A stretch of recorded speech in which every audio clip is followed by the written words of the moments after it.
Welcome everyone tonight. My name is Adam McBeth. I'm one of the Deputy Directors of the Castan Centre for Human Rights Law. Before I start tonight's proceedings, I want to begin by acknowledging the traditional owners of the land on which we meet today, the Wurundjeri people of the Kulin Nation. Tonight we have a special presentation by Shui Meng Ng, who is going to talk to us about the issue of disappearances, and in particular the disappearance of her own husband. But there's a lot of much broader issues triggered by that particular event that made us keen to host this session tonight. One of them is the human rights issue of enforced disappearances per se.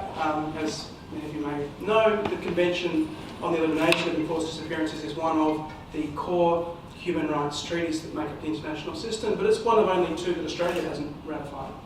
The other one being the Migrant Workers Convention. No prizes for guessing why Australia hasn't ratified that one. But that is by way of saying that this is an issue that ought to be at the centre of human rights discussions around the world. It's still a pressing issue, particularly in our region, in the East Asian region, and yet it's one that gets pretty much neglected, and including by us. We've never had an event by enforced disappearances before. So we're very happy to have our very first enforced disappearances event tonight. The other issue that it opens up discussion of is the sort of environment that we find in the Asian region, in a region that's got its own human rights challenges, particularly in the region of Laos, Cambodia, Vietnam, that area. Issues of difficulty for civil society in operating in those areas, difficulty for human rights advocates, and difficulty for advocates of development, that is, advocates for community.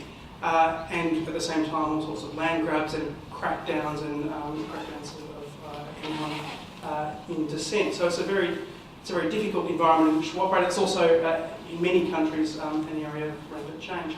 So to try and tackle all of these myriad of issues, which are of course completely intertwined in this case, we'll hear tonight from a panel of three speakers before opening up to questions.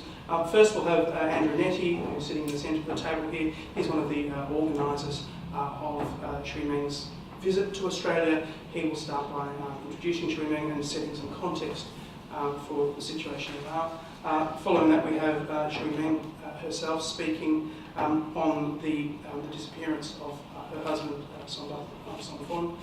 And following that we have Andrew Beswick from Amnesty International, who will talk about enforced disappearances in general and particularly about Amnesty's work in the region, which will tie up some of those other issues we've been talking about. So I'd like to introduce now Andrew Nettie, who will, as I say, set the context before introducing Shui Meng. Okay. Thanks, Adam, for that introduction, and thanks to the Castan Centre for Human Rights Law for hosting this event. I'm one of the organisers of this speaking tour for Shui Meng. It's been taking place in Sydney, Canberra and Melbourne over the last week. The tour is hosted by the University of Sydney Social Justice Network and has been funded by the Charlie Parman Fund. Charlie was a friend to many of us. He was someone who was a person who worked for a long time in Laos. He died, unfortunately, several years ago, and a sort of trust was set up in his name to do work around the Mekong region. And a number of us who were involved with that trust thought it was a good idea to use some of that money to bring Shui Meng out. An issue I know that would have been very, very, very close to Charlie's heart, as it is to all of us who are involved in it. I've just spent the last 3 days with Shui Meng in Canberra. We did a similar event to this at the ANU. We visited DFAT in Parliament House, lobbying Australia to take a much stronger stand on the case of Sombath's disappearance. Shui Meng's husband, who's been missing now for 15 months. I was just asked to give a little bit of context about Sombath, his disappearance, and events in Laos. So I might just do that very quickly, and then of course I'll give it over to Shui Ming to talk. Sombat was born into a poor farming family in Kham Muan province, which is in the sort of centre of Laos, sort of south centre of Laos, in 1952. He was the eldest of 8 brothers and sisters. He received a scholarship to study at the University of Hawaii in the early 1970s, where he graduated with a BA in Education and an MA in Agriculture. Now, he returned to his home after the establishment of the Lao People's Democratic Republic, and his earliest work was demonstrating low-cost methods of improving farm production and food security. Now, it's important to sort of note, going back to Laos, Sombat was really swimming against the tide. Laos had been devastated by a very lengthy civil war, of course with the involvement of both Vietnam and America, and had been the target of one of the most intensive US aerial bombing campaigns in history. So the communist government that took power in 1975 was an international pariah at that time. Educated Lao people were fleeing the country. The country was literally devastated, but Sombat chose to go back anyway and help them rebuild. He pioneered the use of participatory rural appraisal techniques in Laos, and in 1996 he was given permission by the Ministry of Education to establish the Participatory Development and Training Centre, PADEC, to provide training for young and local government officials in community-based development. Laos is a one-party state, as you all know. Well, you may not know, but it's a one-party state. It's intensely suspicious of independent civil society organisations, particularly independent, obviously, Lao civil society organisations. Sombat was able to navigate this because he knew how to work in Laos. He always worked with the government. He was widely recognised as a leading humanitarian and community development worker in Laos. And in 2005, he won the Ramon Magsaysay Award for Community Leadership, which is sort of Asia's equivalent of the sort of Nobel Prize, or one of the Nobel Prizes. Now, he met Shui Ming when they were both students in Hawaii. Shui Ming, who comes from Singapore, subsequently worked for the United Nations in Laos for a long time, and between 2003 and 2008, she was the UNICEF representative in Timor-Leste. In mid-2012, Sombat retired from his position as director of PADEC. He intended to spend more time with his family, meditating and writing. He was last seen in Vientiane on the evening of Saturday 15th of December 2012 when he was driving home in his Jeep. He was stopped at a police checkpoint. I'll leave Shui Ming to go into some of the details. Stopped at a police checkpoint, another car appeared, he got into that car, he was taken away. His family and friends immediately contacted the police, visited hospitals and informed embassies, but no one knew where Sombat had gone. 2 days later, CCTV footage became available that showed that process, that sequence I've just described to you, of Sombat being stopped by police, another car pulling up, Sombat getting into that car or flashing lights, driving away, and then the Jeep subsequently being driven away too, and he has not been heard from since. Now, no one knows why he was abducted, and despite a major international campaign by donor governments and NGOs for his safe return, and Shui Ming's own incredibly exhaustive efforts to find out more, the only official statement made by the government has been to state that it is investigating the disappearance and deny any involvement of the part of the Laos state in the disappearance. There's also been a lot of rumour, hearsay, smear, and other things that have gone on around that about what may or may not happen and the reasons why it happened. Now, it's interesting to note, with the exception of the official police report into the disappearance, not one word about Sombat has been published or broadcast by the local media in Laos. Indeed, I think it's pretty clear his disappearance has led to a significant chilling effect across the entire expanse of Lao society, civil society. People have been told not to mention his name. People are scared.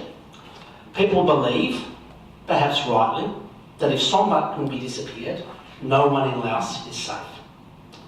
Now, I'll stress that this is my view. I don't want to put words into Shui Ming's mouth.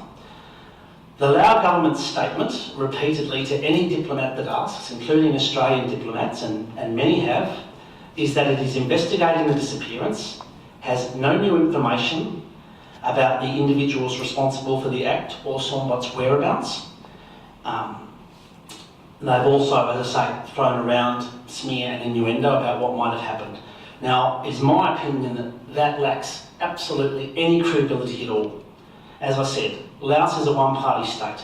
It's a small country with a very big security apparatus that spans the central government all the way to the most remote village level. Nothing of consequence goes on within the borders of Laos without the government's knowledge. Again, I want to stress this is my view. It's inconceivable that the Lao authorities have not been able to find Sombath or bring to justice the people who took him. The only reason they have not done this is because the state has made an active decision at the highest level they don't want to. Now, this has been compounded by the Lao police's failure to conduct a thorough investigation. Other countries' offers of external assistance, including analysing the original CCTV footage, have been rejected out of hand. And I think America's made that offer, the EU has made that offer, I think Australia's made that offer as well. Now, Sombat's disappearance has focused international attention on Laos, obviously in an extremely negative way. It has really raised questions about the success of other countries' efforts to encourage the Lao government to protect human rights, about the role of overseas aid and development assistance. And this is particularly the case for Australia. Australia is a major donor in Laos. I think we're the biggest donor in education and water and sanitation. We are, with the exception of Sweden, I believe the only Western government that has maintained continuous diplomatic relations with Vientiane after the change of government in 1975. The focus of much of our effort in Laos, in Australia, has been to get Canberra, the government, Parliament, to leverage this relationship and take a far more proactive stance to pressure the Lao government to secure Sombat's release, or to find the people who are responsible for his disappearance and secure his release. Just a couple of other very brief comments about this case. I'm not an NGO person, I'm actually a writer and a journalist. In my previous life, back in the 90s, I worked for a number of years in the Mekong region. I worked in Laos for several years. And later I was a volunteer for a Thai environmental organisation that worked in Laos, Cambodia and Burma on land, water and forestry issues. I didn't know Sombath well, but during my time in the region I met him a couple of times and I heard him speak on many occasions, and he was one of those people, and other people have said this too, who even if you met him only once or twice, he had a profound impact on you as a person. I've sat through Shui Ming talking about her husband countless meetings over the last few days to bureaucrats and politicians, a process that she has approached with considerable patience and quiet dignity. And in the process I've been repeatedly struck by the fundamental injustice of this situation. Not just the human rights violation that comes with the enforced disappearance of this person, but the possibility that elements of the Laos state would seek to remove someone who has contributed so much to the country. It's something that I think needs to be given more prominence, and it's something that the Australian government and other sectors really need to have a much more proactive stance on. So with that, I might pass it over to Shui Ming for your comments. Thank you.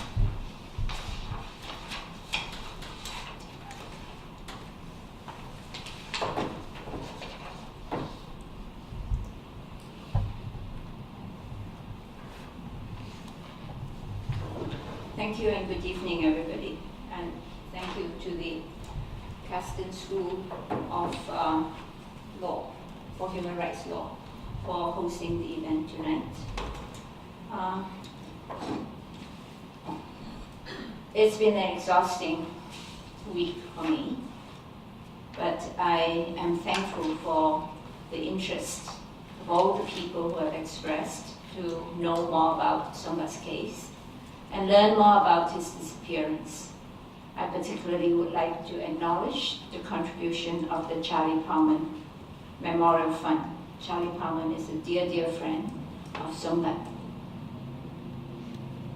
And it is through the generous support of the fund that I'm able to come here. I've spoken at various universities publicly, and today in Melbourne, this is where I will also briefly talk to you about Sombat.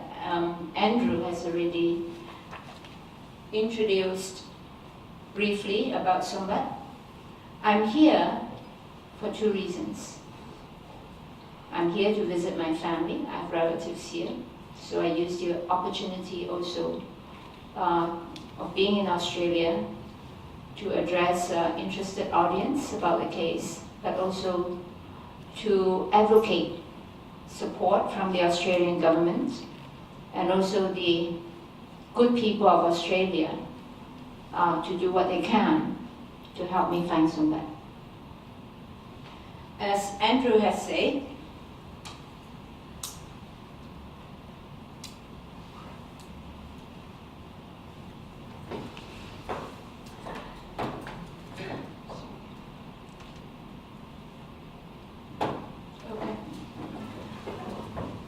in the past few days, I have focused my talk around getting people to understand more about Sombat the man and his work.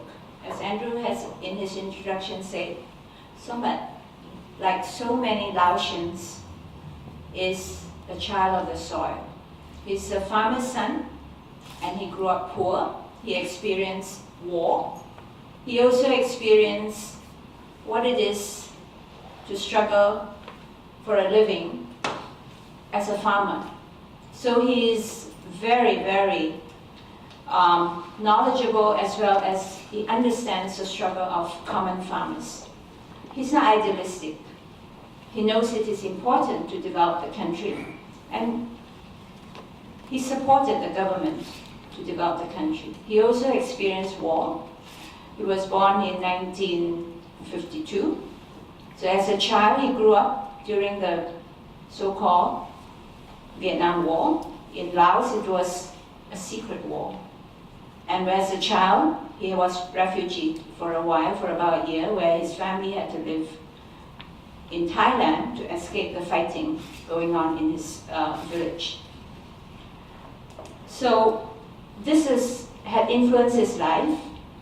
Being a farmer's boy, he chose to study agriculture, and as Andrew has already said, he studied agriculture, but he also is not a blind copying of modern science or modern agriculture. He's very much tuned into the needs of his own community, and this is why he has always tested various appropriate technologies before introducing them broadly to other farming communities. This shows him and other people working on testing technologies like alley cropping and use of green fertilizer. He has also a very strong respect for indigenous practices and local wisdom. He always believed that you could not have survived farming if you did not know about what to do. Not like some agricultural specialists nowadays who come in to walk straight into a developing country and say, we can teach you what to do.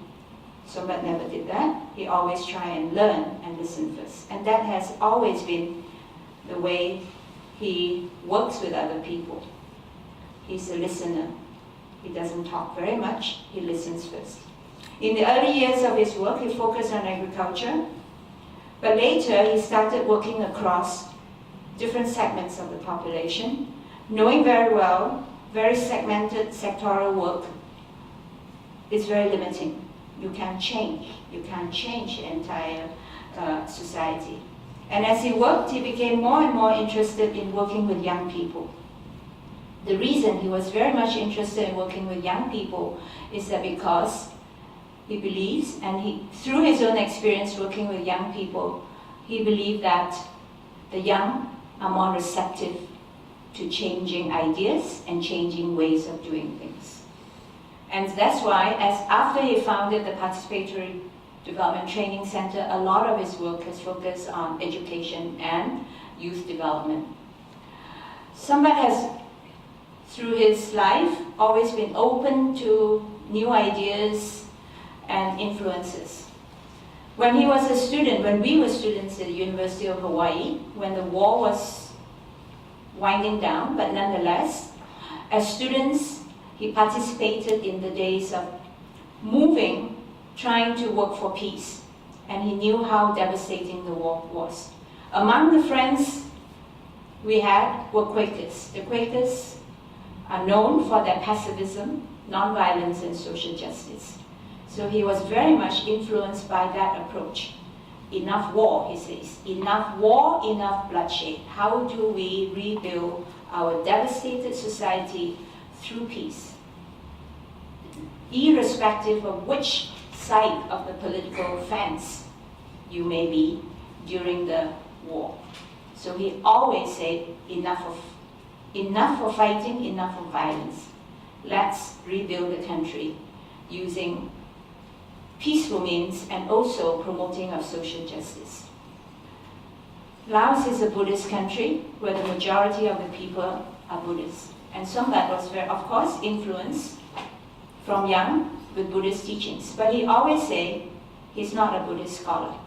He is much more interested in the concept of engaged Buddhism, using Buddhist teachings to engage society, communities, to learn from what the Buddha teaches. The Buddha teaches respect for life, learning from truth, discovering the truth yourself. And that is what he had focused. He worked with many engaged Buddhists in Thailand, especially Ajahn Sulak, who's a well-known Buddhist thinker in Thailand. He read widely the teachings of Thich Nhat Hanh, a Vietnamese Buddhist leader, and also the Dalai Lama. He was also very much interested in the last 10 years on the concept, the Bhutanese model of gross national happiness, where the discussion of development is focused not only just on economic development, but on general well-being and happiness of the society. And through his teachings and learnings, exposed, and the next thing was fuzzy photographs that show three figures getting into this white truck, and the truck was driven away. That was the last time I saw Sambat, 15 months ago. Okay? I don't know why. I can't explain it because his work has always been in the open. Andrew has talked about it. He had worked openly. It's not as though he was running any kind of underground activity, or people have called him a political activist and this and that. He has organized protests. He did not. He knew the importance of working with different segments of society, including government partners. And in fact, he always advised other NGO workers who come in and they want to do their own work, we want to help the community. He said, you have to get your program approved. And he has worked in the open. He worked with partners at the central level, the provincial level, and at the district level, and even in the village. And very often, government officials accompanied him down to the communities where he worked, attended the training sessions, were there. So his work was always in the open. There were speculations about what could have triggered the abduction. Many people said it could be because of the prominent role he had played in helping to organize the Asia-Europe People's Forum. The Asia-Europe People's Forum is a forum for civil society that takes place prior to the official Asia-Europe Summit meeting. The intention of the forum is to gain and get voices from civil society to feed into the official summit meeting. And so Sombath was asked, requested by the government and by NGOs to co-chair this event. He did. I had actually asked him, is it wise, given the context of Laos? He said it is an opportunity. It's the opportunity to engage civil society, to get their inputs into the summit.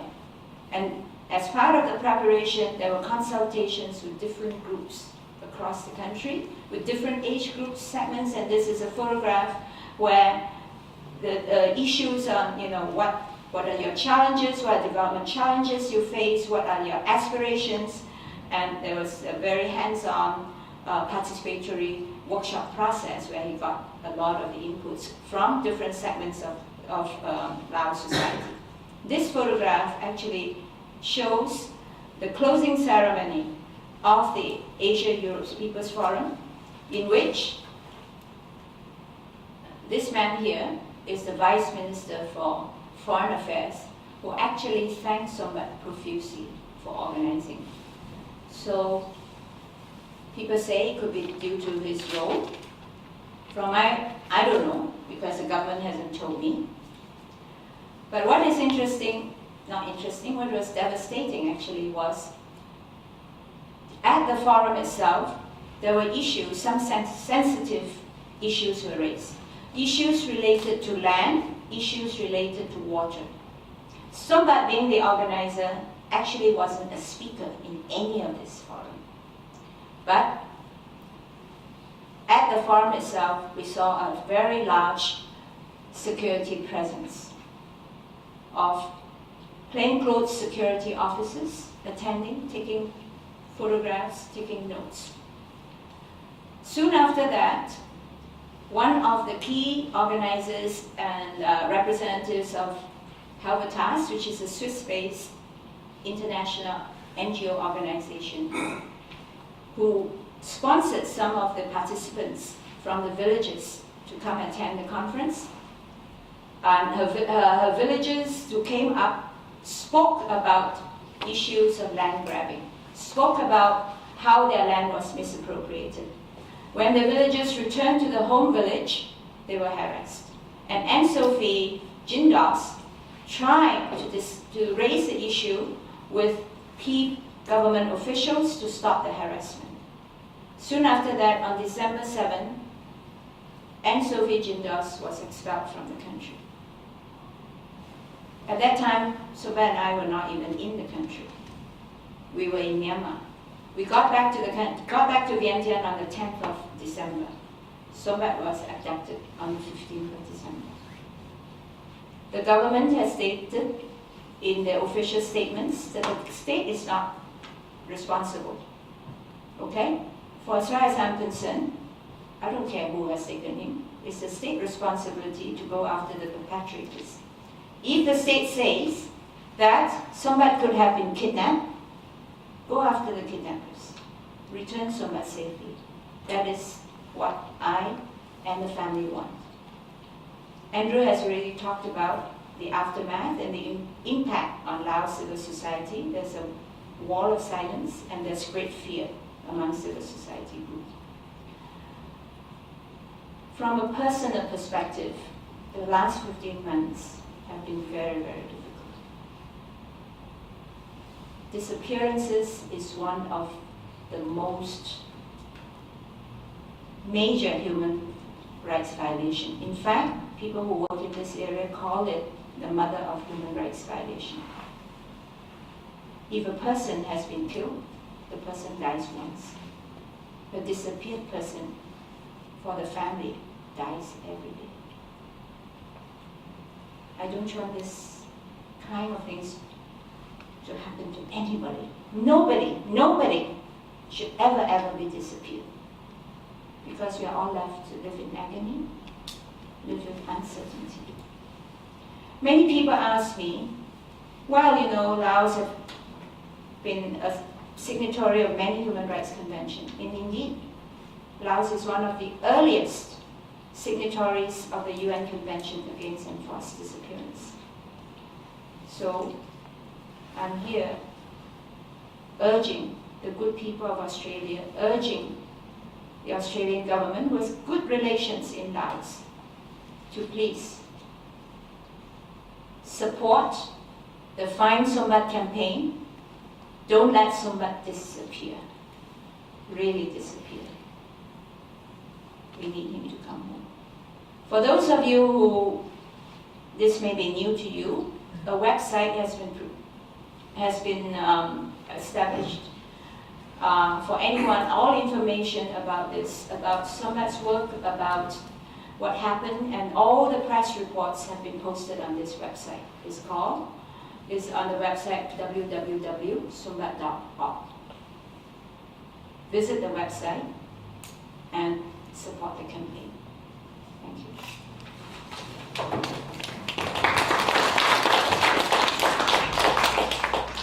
Thank you, and thank you very much, Shui Ming, for that very personal story. You'll have an opportunity to ask some questions of Shui Ming, and we'll open up the conversation shortly.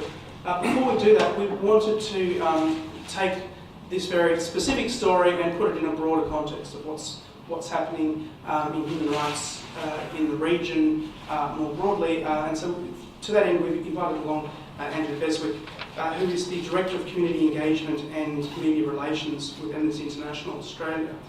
So we'll invite Andrew to talk about as I said, the happening in the region and in particular the engagement that Amnesty's having to seek to make a difference there. And then after that we'll open up for a discussion with the panel. So Andrew.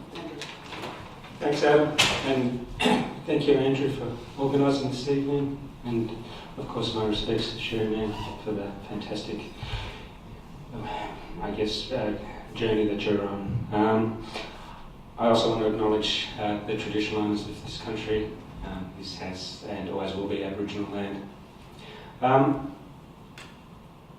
I guess, yes, just to put the situation into a broader context, so it is a worldwide phenomenon, enforced disappearances, and to give you a sense of what it's like, it often works like this. Some men come and force their way into a family home. They come at any time of the day, but it's often in the middle of the night. They're usually in plain clothes, sometimes they're in uniform, but they're always carrying weapons. They don't give any reason, and they don't produce an arrest warrant, and they frequently don't say whose authority they're acting on, but they will drag someone away and they'll take them into a car, using violence if necessary. Sometimes, in Sombat's case, people are simply taken off the street. And very often, the people who have disappeared, we simply don't know their fate. And as we've heard today, the families and the friends often wait a very long time to find out what's happened to them. But the person hasn't vanished. Someone somewhere knows what's happened to them. And this is very much the situation in Sombat's case. Someone is responsible.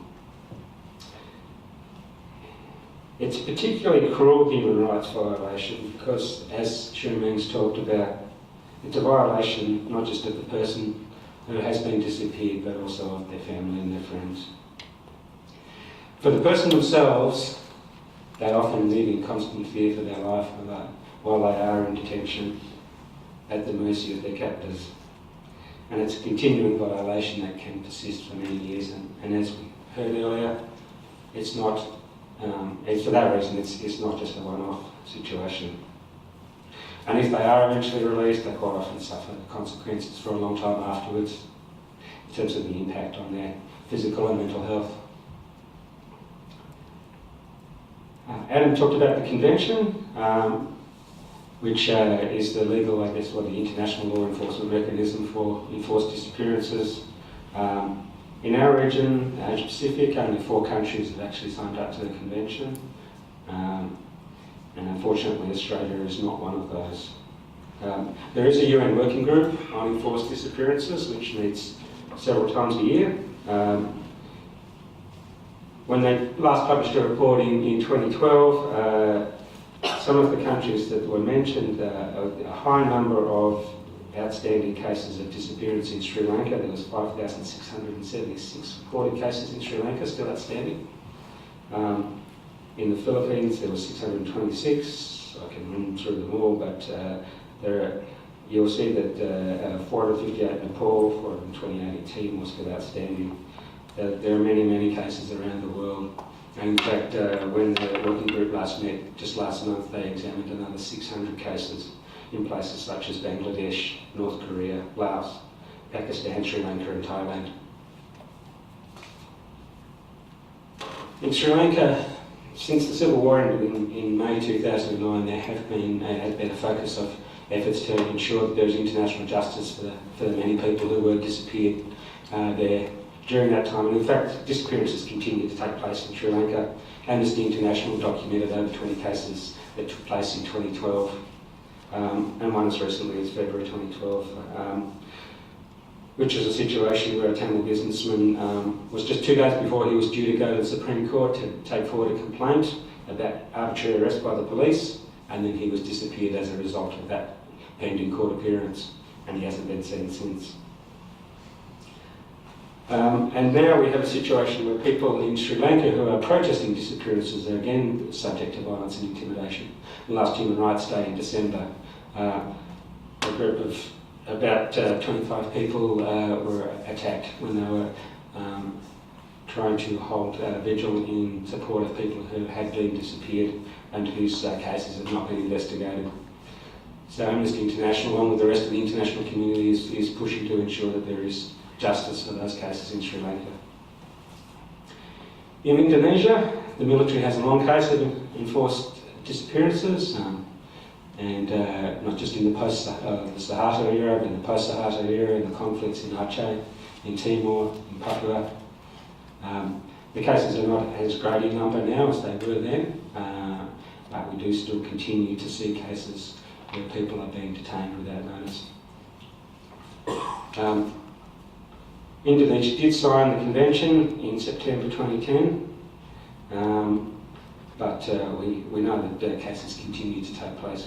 As recently as last November, a man was taken from his home in North Sumatra by a military intelligence officer and 8 Marines, and he hasn't been seen since. The reason he was detained, apparently he was seen in the company of someone else who was known to have stabbed the soldier, and they wanted to find out what he knew. In China, of course, dissidents are frequently taken into custody, and we've had cases, obviously the famous Dada Ai Weiwei and many other famous dissidents in China who have been disappeared for periods of time. There have been some reforms recently in China. There's been a situation where just last year the Chinese authorities decided that they were going to reform the re-education through labour system, which is very good news for those people thousands of people who have been subjected to the Chinese forced labour camps. Unfortunately, what it's meant is that there are now more people that are actually being in informal detention in other means, either in unknown locations or simply disappeared. So the trends now have been away from the labour camps and towards these other mechanisms. So that's something that obviously, in the case of China, one door opens, another one closes, if you like. And there has also been legal reforms in China with the criminal procedures law. But in fact, while some of these have been good, and for example, we now have a situation where it's no longer legal to use evidence gathered under torture, Article 73 of the criminal procedure law actually enables legal enforced disappearance because it doesn't require the police to notify the family of the location of the detainee. And they can actually be detained in secret for up to 6 months. There are some governments in the region who've been taking steps to make improvements. Obviously, there was a long history of enforced disappearances in the Philippines in the Ferdinand Marcos dictatorship and in the years that followed that. And those do continue to take place as recently as 2012. Amnesty has documented cases. and certainly abuses by police continue to be documented by Amnesty to this day. But the good news is that in December 2012, Philippines did legislate against enforced disappearances. They passed what was called the Anti-Enforced or Involuntary Disappearance Act. So that law actually forbids state agents from abducting people suspected of anti-government activity and provides a maximum penalty of life imprisonment without amnesty for practice of enforced disappearances. So this is sending a very strong message from the Philippines government that they are wanting to change that practice in that country. And this is what's required for more governments if we're going to overcome this practice in the region. So what Amnesty is doing, we continue to campaign against enforced disappearances.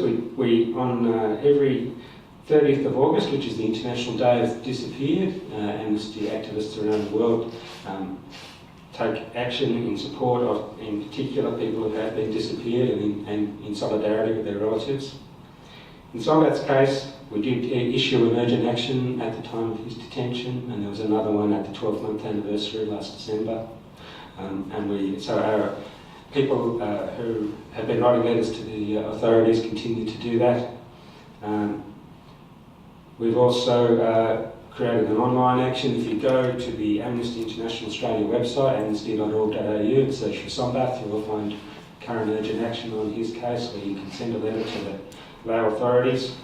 Shireen Meng earlier this week met with our Common Group in Canberra, which is a group of activists, including ex-diplomats, who continue to work on Sombath's behalf and held a protest at the Lao Embassy last December, and the anniversary.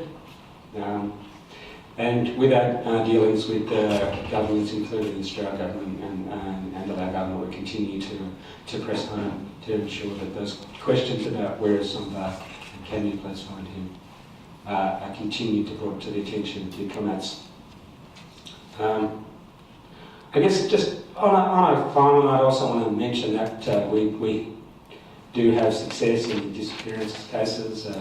Recently we've had the cases in the Ukraine. The protesters in Kiev have been taken off the streets and abducted for a number of days. Amnesty International has been successful in applying international pressure to ensure that those people are released and have been able to safely leave the country.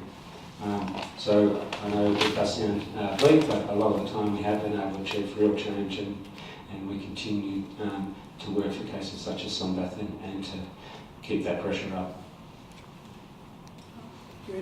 So we do now have some time to take questions from the audience. So anyone want to start off with questions for any of our panellists tonight?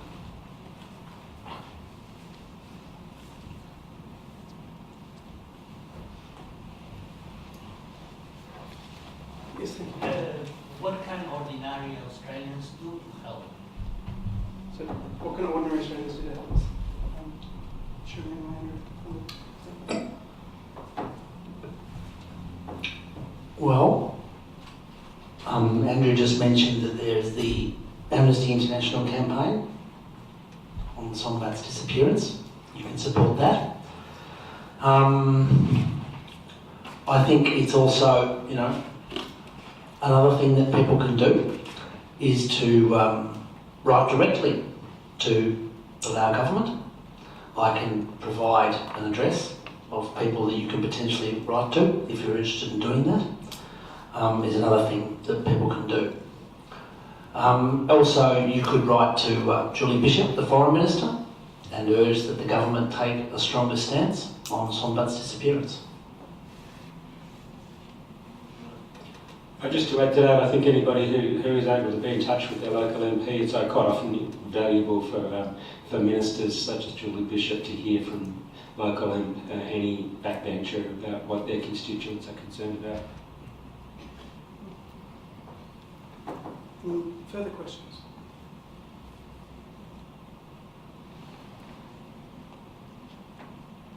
Yes, Can you elaborate a little bit in terms of the space for civil society within the Lao context, but particularly post disappearance of Sombat Song?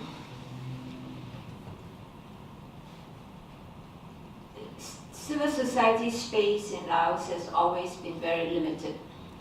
It's not, Andrew has already kind of sketched out the political context of Laos. Lao people do not get involved very much in politics because they don't see how they can. There are also laws and regulations that restrict assembly, freedom of speech. The press, there's really no such thing called a free press. So it's very, very difficult for civil society to become very active or to push for the widening of civil society space. But culturally also, Laos is culturally, people live in small communities, and they don't want to make any trouble for anybody. You know, many Laotians will tell me, oh, the best way to keep out of trouble is stay away from government. As long as government don't come and bother you, that's the best thing we can do. After Sombat's, just before Sombat's disappearance, there seems to be a slight opening of civil society space in the sense that the government has issued a decree that allows for the registration of not-for-profit associations. Not-for-profit associations could be like NGOs, but they could be trade associations, it could be any form of associations, old people's associations, anybody can, civil society groups. The government has issued a decree, and because of a lot of pressure from the international community, that they would like to see greater involvement of civil society in Laos. Because of the decree, a number of small groups who want to do work with the community, whether this be in education or in rural development or in support for environmental protection or cultural rights, they have registered. But the registration process can take a long time. Up until Sombat's disappearance, there were maybe about 60, 70 small associations registered. After Sombat's disappearance, it sent such a chilling effect to Laos society, and Andrew has already described it. People inside Laos basically does not mention Sombat, either directly or indirectly, because somebody might have told them, some government, people who work in the government or relatives will say, we better stay away from talking about Sombat. We don't mention Sombat because they felt that Sombat could have done something which have incurred the ire of the state. So let's not get involved. So the Lao civil society groups kind of put their heads down, not to mention, not to ask. Not only the Lao civil society group, but also the international NGOs who work in Laos, including major NGO organizations. Some of them are Australian-based, Oxfam, Australia, CARE. Many of these groups did not want to get too involved in Sombat's disappearance because there is a sense that their work could be jeopardized. In Laos, in order to work in any area, whether this be development or any area of work, you have to get approval from the government. So many of the international NGOs also decided not to voice too much concern on the disappearance of Sombat. There was a fear that if they were too engaged or too involved in asking about Sombat, their organization may have its registration cancelled, they may lose their visa and therefore cannot stay in the country to work. The example of Anne-Sophie Gindros was expelled from the country because of her vocal action in asking for to stop harassment for the Lao villagers. They saw that example, and therefore a wall of silence has descended on Laos up to today. I think the NGO community finally get a letter out to the government expressing their concern for Sombat's disappearance. Not every NGO has signed up. Only a number of the NGOs have signed up, and up to today. And as Andrew said, the Lao people are watching, even though they are not speaking about Sombat, they are watching. The general sense is, if this could happen to Sombat, it could happen to anybody. But the reverse is true. If the international community cannot do anything for Sombat, then we cannot look for support from the international community either. And in fact, that chilling effect is, well, I might say, the very reason for these sorts of disappearances, isn't it? It's not only about silencing or taking away Sombat personally, but it's about making an example to keep others in mind. Wouldn't you agree that it's about other individuals and other NGOs and elements of civil society to remind them not to get out of line and not to rock the boat, because this could happen to you just as easily as happened to Sombat. Would you agree with that, Shrina? Yes. Yeah. Yes. And tragically, it's not only the phenomenon of enforced disappearance that's in play here, but also other forms of crackdown. Deregistration of NGOs is one that Shrina mentioned, and it's happening not only in Laos, but next door in Cambodia and elsewhere in the region as well, where there's this constant threat hanging over civil society to deregister NGOs, to deport foreigners if they are indeed foreigners, and as far as the locals are concerned, if not enforced disappearance, then outright extrajudicial killing, protest against a land grab in Cambodia and see what happens to you. Chances are you may get shot, or if you're not shot, you may very well be arrested on trumped up charges and thrown in prison. And it's not a phenomenon which is peculiar to Cambodia. It's something that's happening tragically, very often around the region. Any further questions for any of our panelists? Or I don't know if you want to comment on what I just said. Yes. Just following up on what you just mentioned, what about Sombat's work? Has it also disappeared? Is it still striving? And the people that are, I guess, still implementing his work, are they safe or are they also in trouble? Sombat has actually officially retired from the organization he established, the Participatory Development Training Center. His work has continued, and I must say that of all the different groups that operate in Laos, the people who have worked with Sombat showed the greatest courage. They continued with their work. The local villages, don't you? I mean the local, but also the staff, Badek staff. Badek, the new director who has taken over, who was his deputy director, and the young people who have continued to work in Badek, they continue to carry out the activities. It's not easy. They have to struggle like any other organization, but they have a great love for Sombat, and they say we have to go on. So they are continuing in whatever way they can.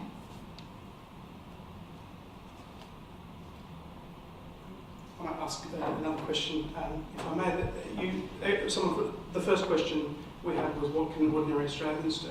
Another question is, what can the Australian government do to take action in this case? Are there avenues with regard to leveraging Australia's aid program, for example? Are there avenues for Australia raising this case and the phenomenon of enforced disappearances through, for example, the Universal Periodic Review in the Human Rights Council? Are there diplomatic stands that Australia could take? What would you advocate the Australian government ought to do?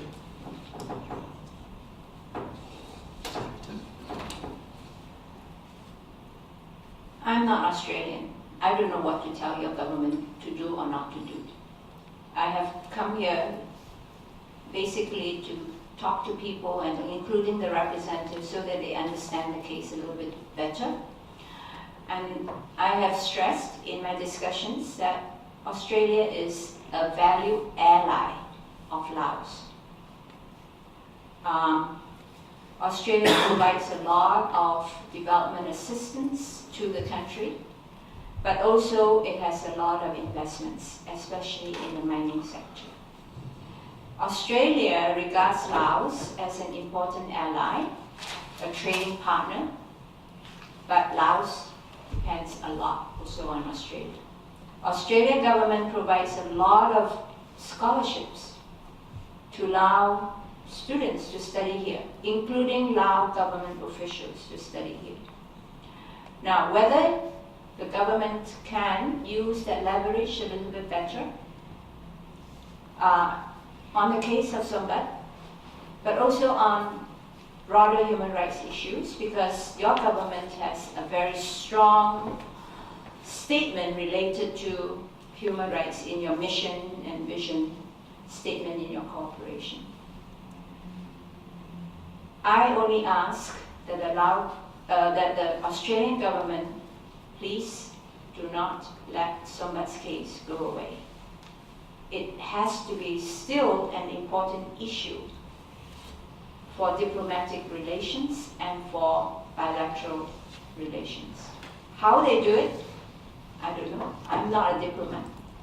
They know the ways to engage. Maybe Andrew has some other things. Yeah, well, I am an Australian citizen, so it is my job to tell the government what I think they should do. I mean, look, lots of issues have been discussed in the meetings we've had. I don't want to go into details about those. Obviously, the periodic review is one thing. There's various other things that could be done. One of the issues I think might be pertinent, one of the debates I think that might be pertinent to tonight with what I assume is a legal crowd of lawyers and students is something that came up in the seminar we had at the ANU. One of the papers was, what does this mean for the huge amount of Australian development assistance that goes into things like good governance, law and order, those sorts of things? I mean, this has been an increasing component of Australia's aid program since, I suppose, about the mid-90s, when the whole good governance sort of craze kicked off. And obviously good governance is an incredibly important thing. I'm not belittling that for a moment. But to what degree has that become a tick-the-box exercise, both on the part of the governments that provide it in the West, the technical experts that administer it, and of course the governments on the receiving end, who all play a sort of game, ticking the box about good governance, and then things like this happen. I think it really asks fundamental questions about this. I mean, this is something that I need to do a little bit more looking into, but I believe, for example, that Australia provides funding to the Lao Police. I know we provide funding to good governance. Obviously, there's direct questions around Sombat's disappearance from this and the effectiveness of that aid, but there's also broader questions around exactly what are we doing in the sort of good governance program and the Australian aid program, which is an increasingly large component of overseas aid. I used to work for the Australian Council for Overseas Aid back in the 90s, and I would have been able to list off exactly what the percentage of the aid budget good governance sort of is. I can't do that now, but I'm sure it's still a very significant proportion. I don't know if anyone in the legal fraternity or law students have any views about that. Andrew, in your government liaison role, did you want to comment on the broad question of the sorts of things, generally speaking, that that the government might be encouraged to take action. Yeah, so Andrew mentioned the Universal Periodic Review. So each country comes up before the United Nations Human Rights Council on a regular basis, and it's an important role, I think, of organisations like Amnesty and in fact Castan as well, to provide input into those reviews by the Human Rights Council, and it does provide an opportunity to provide some leverage on governments there, and also for governments such as Australia to hold other governments to account. So we'll be able to make use of those kinds of opportunities, and also I think working with as the role that we play in ASEAN and the role that ASEAN nations play in influencing Laos. I think probably more directly the ASEAN nations themselves influencing Laos and their aspirations to be a good international citizen. The mechanisms for the ASEAN human rights framework are still fairly weak, but there's an opportunity there to have that dialogue and to strengthen that. So that's another mechanism. I also think, I don't want, just very briefly, I'm not suggesting any kind of aid conditionality or aid rollback. That's not something we've been talking about. It's not something that would probably work in the case of Sombat anyway. I mean, as Sri Ming has stressed many times in some of the meetings, the softly approach has yielded no results with Sombat. The more robust approach of the European Union has yielded no results either. So obviously we need to think about other things. Certainly I would be keen for the Australian government to have, as I say, as Sri Ming suggested, to leverage off that relationship and look at how we can use that to try and influence sections of the government who may be more amenable to getting a resolution to this. There was one more question. We might make this the final question. To what extent do you think his disappearance has to do with the government's paranoia and his popularity within the Lao society? So can you repeat the question again? So to what extent do you think his disappearance has to do with the government's paranoia and his popularity within the Laotian society? I can speculate on why. He's been working in the open for 30 years. His popularity was not just in 2010 or 2011. He has always been openly working. So I can't speculate.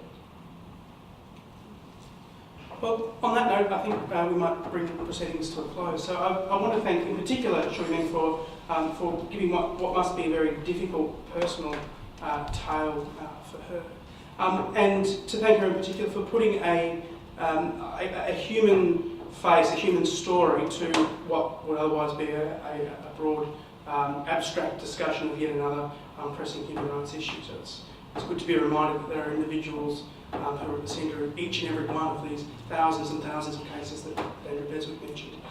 So thank you, a very special thank you to you for your personal story. But I also want to thank our other panellists, Andrew Nanty, for bringing Sri Ming to us, and Andrew Beswick from Amnesty as well. So can you join me in thanking all of our panellists?